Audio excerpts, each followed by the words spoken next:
हरिओम. भगवान आद्य श्री शंकराचार्य कृत श्रीकृष्णाष्टकम योगदास श्री जयगणेश जोशी यांचे निरूपण. चित्तचोरकम, चित्त हरण करणाऱ्या. चित्तचोरकम, चित्तचोरकम याचा अर्थ आहे चित्त हरण करणारा. श्रीकृष्णाला जो पाहिल तो श्रीकृष्णमय होत असे. श्रीकृष्ण फार आकर्षक, लाघवी, मोहिनी घालणारा, छाप पाडणारा, आपलेसे करणारा इत्यादी होता. यामुळे बालपणी यशोदामाता आणि नंद, गोप आणि गोपी तसेच तमाम गोकुळवासीय श्रीकृष्णाकडे आकर्षित झाले. या सर्वांना श्रीकृष्णाची इतकी ओढ लागली होती की ते सर्व श्रीकृष्णाच्या अंकित झाले होते. बालपणी गोपी श्रीकृष्णाला उचलून घ्यायला, त्याचे लाड करायला, त्याला खेळवायला, त्याला दूध पाजायला सारख्या पुढे पुढे करत असत. त्यासाठी त्यांच्यात फार गोड स्पर्धा होत असे.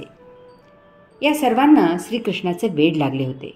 त्यांना त्याच्याशिवाय चैन पडत नसे. गोपी घरातील कामधाम उरकून श्रीकृष्णाकडे धाव घेत असत. त्याला उचलून घेऊन किंवा मध्ये ठेवून फेर धरून त्या गाणी म्हणत असत. श्रीकृष्ण जरा मोठा झाल्यावर बासरी वाजवत असे.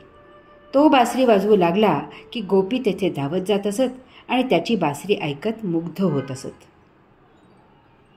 पुढे श्रीकृष्ण 8-9 वर्षाचा असताना असाच एकदा तिन्ही सांजा वृंदावनी बासरी वाजवत असताना गोपी तिकडे धावल्या आणि त्यांनी श्रीकृष्णाबरोबर रास दांडिया, रास क्रीडा केली.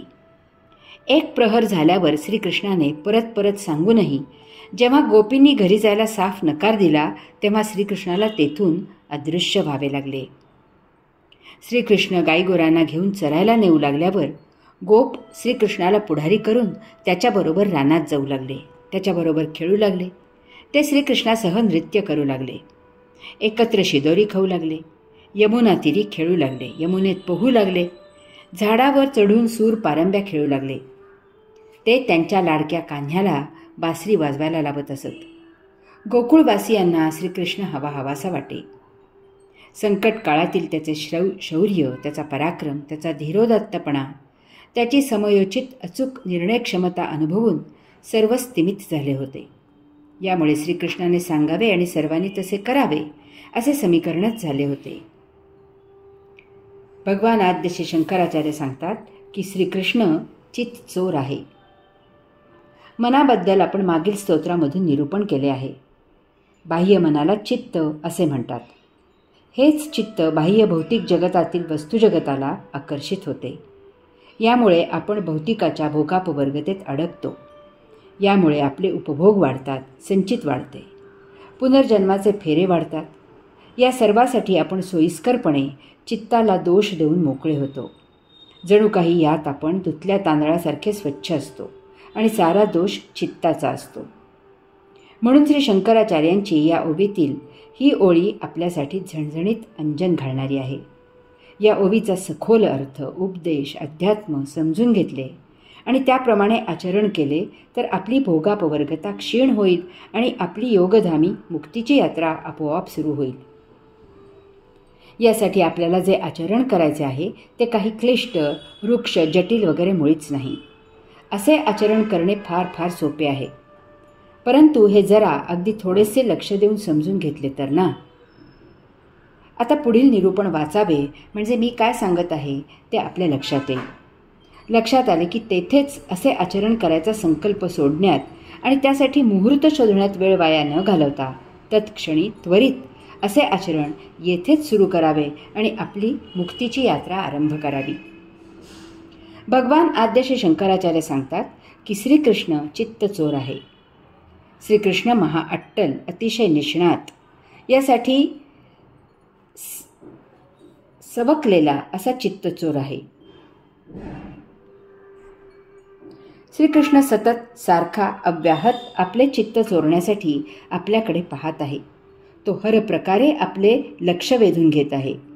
आपण त्याच्याकडे पाहावे म्हणून अनेक युक्त्या प्रयुक्त्या करत आहे. आकर्षणे निर्माण करत आहे. आपण फक्त त्याच्याकडे एक कटाक्ष फेकण्याचाच अवकाश आहे आणि तत्क्षणी त्याने आपले चित्त चोरलेच असे समजा. त्याच्याकडून उशीर नाही, उलट त्याच्याकडून अधीरता आहे. परंतु आपण त्याच्याकडे पाहत नाही. यामुळे श्रीकृष्णाची मोठी पंचाईत होते. त्याला त्याचे चित्तचौर्य कर्म करता येत नाही, कारण हे चित्तचौर्य एकतर्फी होत नाही. आपण घबाड ठेवतो आणि चोर ते चोरू शकतो. आपण घबाड ठेवलेच नाही तर ते चोर कसे चोरणार? नेमकी हीच अडचण श्रीकृष्णाला आपले चित्त चोरण्यात येते. आपण श्रीकृष्णाचे सौंदर्य पाहतो, आपण श्रीकृष्णाचा खोडकरपणा पाहतो, आपण श्रीकृष्णाच्या बाललीला पाहतो, आपण श्रीकृष्णाची बासरी पाहतो, आपण श्रीकृष्णाचे नृत्य पाहतो, आपण श्रीकृष्णाचा पराक्रम पाहतो, आपण श्रीकृष्णाची चतुराई पाहतो, आपण श्रीकृष्णाची गीता पाहतो. परंतु आपण श्रीकृष्णाकडे पाहत नाही. आपण श्रीकृष्णाची पूजा करतो, त्याचे भजन करतो, त्याची गाणी गातो, आपण श्रीकृष्णासमोर नृत्य करतो आणि श्रीकृष्णासमोर रासदांडिया करतो. आपण श्रीकृष्णाचा काला करतो, त्याची दहीहंडी खेळतो, आपण श्रीकृष्णाला मागण्यांचे साकडे घालतो, आपण श्रीकृष्णाला नवस बोलतो. परंतु आपण श्रीकृष्णाकडे पाहत नाही. आपण श्रीकृष्णाची गीता तोंडपाठ करतो. दर एकादशीला चातुर्मासात नित्यनियमित श्रीकृष्णाची गीता म्हणतो. आपण श्रीकृष्णाच्या चरित्रावर गीतेवर प्रवचने करतो. आपण श्रीकृष्णाच्या चरित्रावर गीतेवर प्रवचने ऐकतो, त्याच्यावर पुस्तके लिहितो, त्याच्यावरची पुस्तके वाचतो. परंतु आपण श्रीकृष्णाकडे पाहत नाही. श्रीकृष्णाची हीच मोठी पंचायत आहे, हीच मोठी अडचण आहे आणि आपली हीच मोठी शोकांतिका आहे. यामुळे श्रीकृष्ण आपले चित्त चोरू शकत नाही, कारण यासाठी श्रीकृष्णाचा आणि आपला दृष्टियोग जुळून यावा लागतो. आपण श्रीकृष्णाकडे पाहत नाही आणि यामुळे त्याची आणि आपली दृष्टीभेट होत नाही. यामुळे श्रीकृष्ण आपले चित्त चोरू शकत नाही. पूतना, कंस, शिशुपाल यांनी श्रीकृष्णाकडे त्याला ठार मारायच्या उद्देशाने पाहिले, परंतु श्रीकृष्ण परब्रह्म पुरुषोत्तम असल्यामुळे झाले उलटेच. तेच श्रीकृष्णात विलीन झाले, मुक्त झाले. उद्धवाने श्रीकृष्णाकडे पाहिले. श्रीकृष्णाच्या अन्य गोष्टी उद्धवासाठी क्षुद्र होत्या. त्याचे ते पाहणे श्रीकृष्णाला नेमके जे पाहिजे ते सांगून गेले. श्रीकृष्णाने उद्धवाला स्वतःपासून मोकळे केले. त्याला बद्री केदारला तपश्चर्येसाठी पाठवले. तेथे यथाकाळी उद्धव मुक्त झाला. मीरेने श्रीकृष्णाला पाहिले. श्रीकृष्णाच्या इतर गोष्टी तिच्यासाठी गौण होत्या. श्रीकृष्णाच्या दृष्टीचा आणि मीरेच्या दृष्टीचा योग जुळून आला. श्रीकृष्णाने मीरेला तिला दिलेला विषासह स्वीकारले. त्या विषाचे अमृत केले. मीरा मुक्त झाली. आपल्याला श्रीकृष्णाच्या इतर गोष्टीतच फक्त गम्य आहे. आपल्याला श्रीकृष्णात स्वारस्य नाही. संत श्रेष्ठ तुकाराम महाराज म्हणाले, विठ्ठला, मला तू आणि फक्त तूच हवा आहेस. अन्य गोष्टी मला नकोत. तसे आपण करावे. आपल्याला फक्त श्रीकृष्णच हवा या भावनेने, श्रद्धेने, भक्तीने फक्त एकदाच, फक्त एकच कटाक्ष श्रीकृष्णाकडे टाकावा आणि त्याला पाहावे. आणि पहा काय चमत्कार होतो ते. तो श्रीकृष्ण चित्त चोरण्यात पटाईत आहे. आपण त्याच्याकडे पाहिल्या क्षणीच तो आपले चित्त चोरून घेतो आणि तत्क्षणी आपले चित्त श्रीकृष्णमय होते आणि आपली भौतिकामधील रुची क्षीण होते. आपण स्वाभाविकच भौतिक वस्तू जगताचा केवळ देहधर्मापुरताच उपयोग करू लागतो. या योगे आपले संचित झपाट्याने कमी कमी होते. यथाकाळी आपण संचितापासून मुक्त होतो. आपली मुक्तीची यात्रा आरंभ होते. पाहिलेत ना, आपले काम किती सोपे आहे ते. आपण फक्त त्या चित्तचोराकडे एक कटाक्ष टाकायचा आहे. बाकी सर्व घटना आपोआप होतात, आपल्याही नकळत. मग माहीत आहे ना, शुभस्य शीघ्रम. यासाठी विशेष असे काही करायचे नाही. दिवसभरात ज्या ज्या वेळी वेळ मिळेल त्या त्यावेळी आपली जी श्रीकृष्णाची ओंकारमय तसबीर आहे ती समोर ठेवावी. तसबिरीसमोर आसनस्थ व्हावे आणि एकटक त्या तसबिरीकडे पाहत राहावे. असे नित्यदिनी नित्यनियमित करत असावे. यथा कालावधी ओंकारमय श्रीकृष्ण आपल्या हृदयी कोरला जातो. आता तसबीर समोर नसली तरीही डोळे मिटले की आपल्या अंतश्चक्षुसमोर किंवा आपल्या अंतःकरणात श्रीकृष्णाची ती ओंकारमय छबी जाणवते, उमटते. यथा कालावधी त्यात प्रगती होते आणि आपण काहीही करत असलो किंवा काहीही करत नसलो तरी आपल्याला याची सतत जाण राहते की श्रीकृष्ण आपल्या अंतःकरणात वास्तव्याला आहे. आता प्राय याच भारावलेल्या अवस्थेत आपण जीवन जगतो. हेच त्याचे चित्त चोरणे आहे. यथाकाळी बुद्धी, स्मृती, मन यांचे स्वतंत्र अस्तित्व नष्ट होते आणि ती श्रीकृष्णमय होतात. या योगे जेव्हा देह सोडून जायची वेळ येते तेव्हा तुम्ही देह सोडत नाही, तर श्रीकृष्णमय जीवात्मा देह सोडून बाहेर होतो. हीच मुक्ती आहे. यास्तव श्रीकृष्णाचे भजन करावे. भगवान आद्य श्री शंकराचार्य म्हणतात की चित्त हरण करणाऱ्या श्रीकृष्णाला मी नमन करतो. नमामि. अशा श्रीकृष्णाला मी नमन करतो. भगवान आद्य श्री शंकराचार्य म्हणतात की अवतार धारण करून भूभार हलका करणाऱ्या, भवसागराचे सुकाणू हाती असलेल्या, कुशाग्र बुद्धिमत्तेमुळे बालपणापासून यशवंत असलेल्या, चित्त हरण करणाऱ्या श्रीकृष्णाला मी नमन करतो.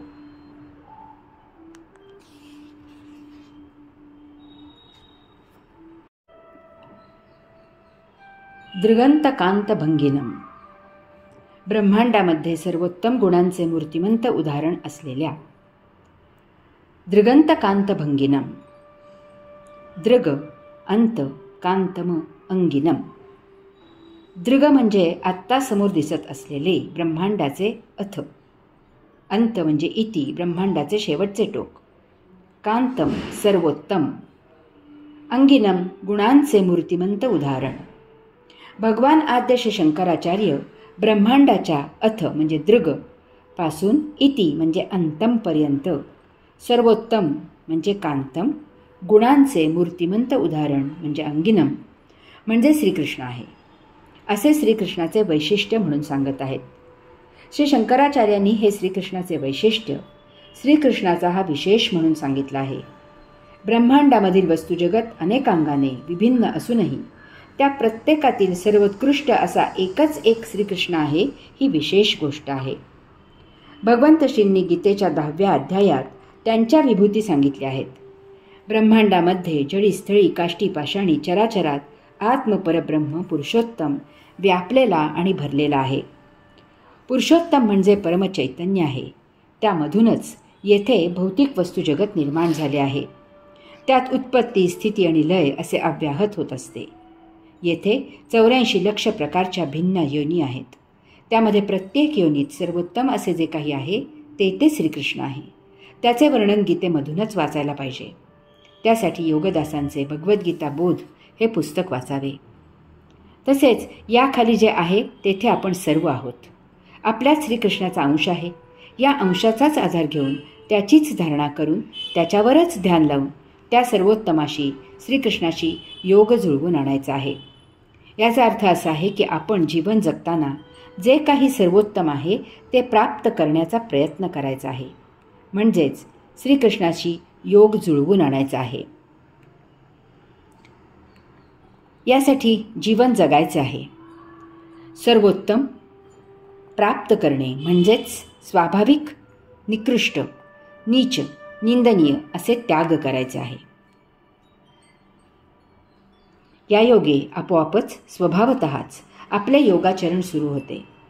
आपण आत्मप्रेरणेने जीवन जगतो. आपले संचित कमी होऊ लागते. आपली आत्मयात्रा मार्गस्थ होते. आपण पुरुषोत्तमाच्या सन्निध जाऊ लागतो. यासाठी आपण पूर्ण श्रद्धेने श्रीकृष्णाची भक्ती करायची आहे. श्रीकृष्णाला पूर्णपणे शरण जायचे आहे. श्रीकृष्णाचे भजन करायचे आहे. भगवान आद्य श्री शंकराचार्य म्हणतात की ब्रह्मांडामध्ये सर्वोत्तम गुणांचे मूर्तिमंत उदाहरण असलेल्या श्रीकृष्णाला मी नमन करतो. सदा सदाल संगीनम. सदा सर्वदा साक्षात परमदैदिप्यमान असलेल्या. सदा सदाल संगीनम. सदा सदा लस अंगिनम. सदा सदा म्हणजे सदा सर्वदा, लस दैदिप्यमान, अंगिनम साक्षात परम. याचा अर्थ आहे सदा सर्वदा साक्षात परम दैदिप्यमान असलेला असा श्रीकृष्ण आहे. हा श्री शंकराचार्यांनी सांगितलेला श्रीकृष्णाचाच म्हणून खास असा विशेष आहे. हे तर श्रीकृष्णाचे एकमेवाद्वितीय असे वैशिष्ट्य आहे. भगवंत श्रींनी अर्जुनाला रणांगणावर जे विश्वरूप दर्शन दिले त्याचे वर्णन गीतेच्या 11व्या अध्यायात आहे. ही न भूतो न भविष्यती अशी घटना घडली आहे. यापूर्वी असे दर्शन त्या पुरुषोत्तमाने कधीही कोणालाही दिलेले नाही आणि त्यानंतर आजपर्यंत असे दर्शन त्याने कोणाला दिलेले नाही. ते साक्षात परमदैदिप्यमान असे दर्शन होते. इतके की अर्जुनाला विश्वरूप दर्शन पाहण्यासाठी दिव्य दृष्टी देऊनही अर्जुनाला ते सहन झाले नाही. त्याने अर्जावे करून श्रीकृष्णाला त्याचे ते विश्वरूप दर्शन आवर्ते घ्यायला सांगितले आहे. त्याचे वर्णन गीतेमधूनच वाचायला पाहिजे. त्यासाठी योगदासांचे भगवद्गीता बोध हे पुस्तक वाचावे. या योगे वाचणाऱ्याला श्रीकृष्णाची सत्य ओळख होईल. श्रीकृष्ण म्हणजे राधा, 16,108 बायका, दहीहंडी, रासदांडिया, टिपऱ्या, गरबा हे नव्हे, ही सर्व त्याची माया आहे. यामुळे श्रीकृष्ण म्हणजे येथे जे जे आहे ते आणि येथे जे जे नाही ते सर्व. परंतु प्रत्यक्षात श्रीकृष्ण म्हणजे सत्य जीवन. श्रीकृष्ण म्हणजे जीवनाची एकमेव अंतिम उपलब्धी. श्रीकृष्ण म्हणजे श्रीकृष्णाने श्रीकृष्णामध्ये श्रीकृष्ण असणे. येथे फक्त केवळ एकमेव श्रीकृष्ण, श्रीकृष्ण आणि श्रीकृष्ण. यास्तव श्रीकृष्णाचे भजन करावे. भगवान आद्य श्री शंकराचार्य म्हणतात की सदा सर्वदा साक्षात परमदैदिप्यमान असलेल्या श्रीकृष्णाला मी नमन करतो.